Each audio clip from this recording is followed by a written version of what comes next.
And today we are going to ask about your restaurant and your career. And we have read your profile on your site, and we found a lot about a fantastic career about your life, and we find very surprising to stay Japan for a long time. So, what was the main purpose when you moved to Nagano in 2000? And what makes you stay in Japan for decades? I really wanted to, for a long time, I really wanted to learn more about Japanese food. So when I had the opportunity to move to Nagano, it was an ideal opportunity. And I stayed because there's just so much to learn about food in Japan. So after I finished in Nagano, I moved to Tokyo and just found that I had a lot more to learn, and I wanted to stay. Sorry, why did you choose Ouji place to open Ouji? Yeah, when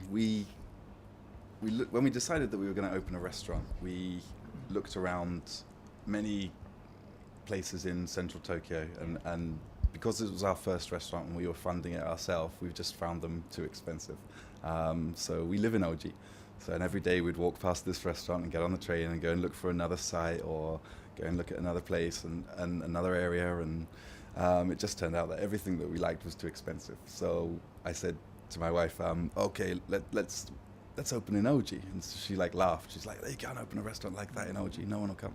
But it works very well. It worked in our favor to be a little bit out of town because our food's a bit strange and people that like food have to make a journey here rather than just be in central Tokyo and walk past. Okay. Why you do mix French cuisine with Japanese? I think the mix is natural. And when I came here to learn, although I came here to cook in a kind of modern British or modern European, modern French restaurant, I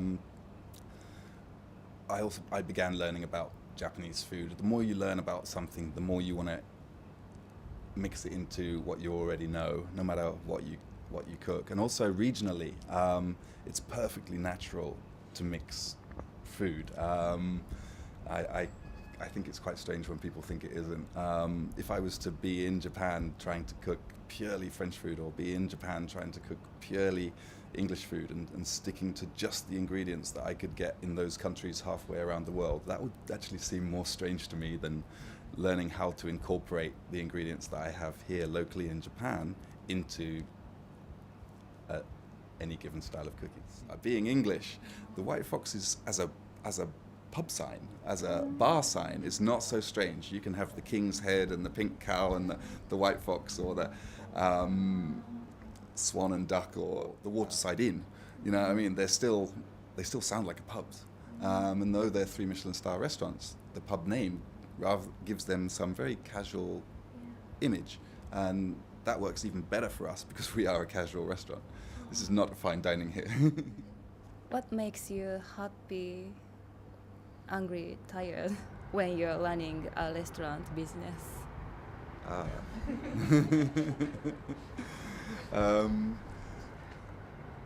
guess happy is when any chef, when people like the food, it's great. Probably the best examples are when people walk in a little bit unsure because it's a slightly different restaurant. They can't read the menu, or they can't understand what's on the menu. They feel very nervous about whether they're Japanese, feeling nervous about eating what they might think is not Japanese food, or whether it's Westerners thinking about eating strange Japanese fusion food. You know, some people are very nervous when they actually read the menu. It's really, really nice to see them then just go ahead and order some things and taste some things, and then oh, it's actually quite nice. And so although they came in very quiet and very, I'm not sure if I'm going to like this, they actually leave happy, relaxed, and that's probably the best thing. What is your favorite Japanese food or cuisine? Probably my most favorite food to eat is sushi. It sounds like a boring thing to say, but I like the whole concept of sushi. And if you think, it's not really, it's Japan's national dish, and it's been around for 300 years or so, but it's not really, you know, it's not like deep Japanese cuisine. It's much more, you know, Edo period Tokyo fast food invention thing. But it's what it's become is fantastic in that, you know, the concept behind vinegaring rice and using wasabi to as a, you know, bacterial substance to help you eat raw fish. She is very worldwide. I mean, very popular in the world. So how do you think about that? Because not so many chefs are learning the real sushi techniques. So Yeah, I totally agree with you.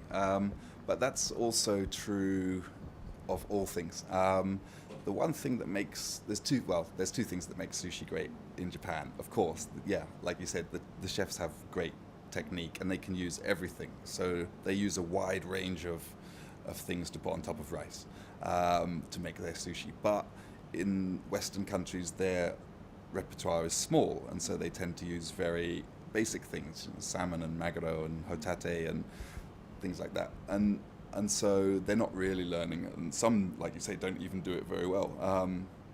But that's something that will just grow. I think in the West, sushi will always be popular. It will become more popular.